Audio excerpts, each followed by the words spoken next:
वैश्यंवर्णमाहुः यजुर्वेदम् क्षत्रियस्याहुर्योनिम् सामवेदो ब्राह्मणानाम् प्रसूतिः पूर्वे पूर्वेभ्यो वच एतदूचुः आदर्शमग्निञ्चिन्वाणाः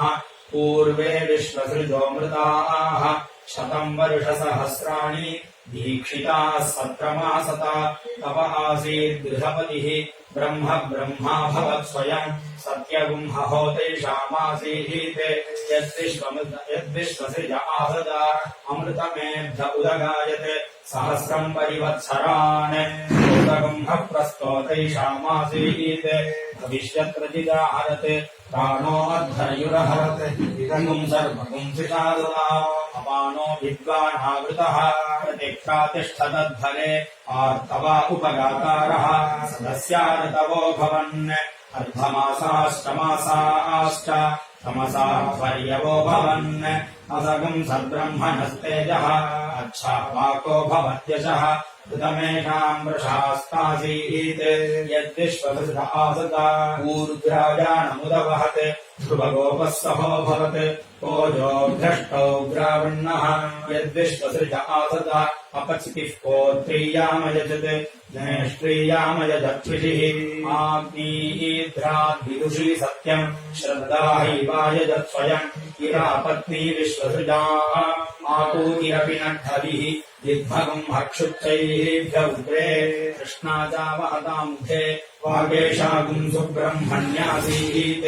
छन्दो योगान् विजानति कल्पतन्त्राणि तन्वानाः सद्गस्थाश्च सर्वतः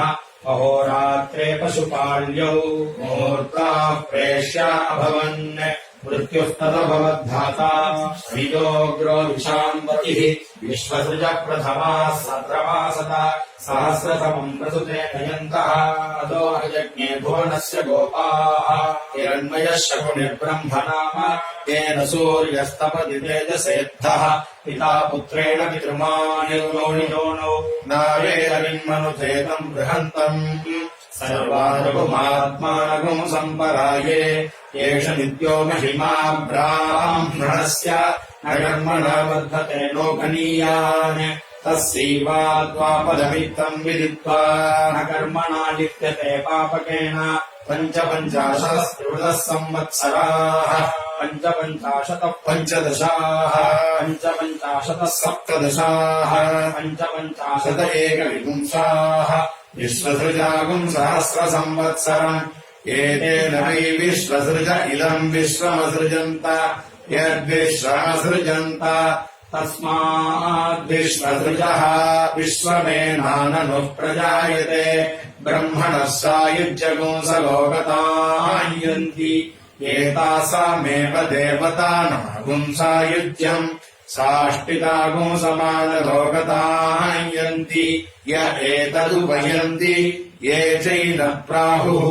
येभ्यश्चैन प्राहुः ओ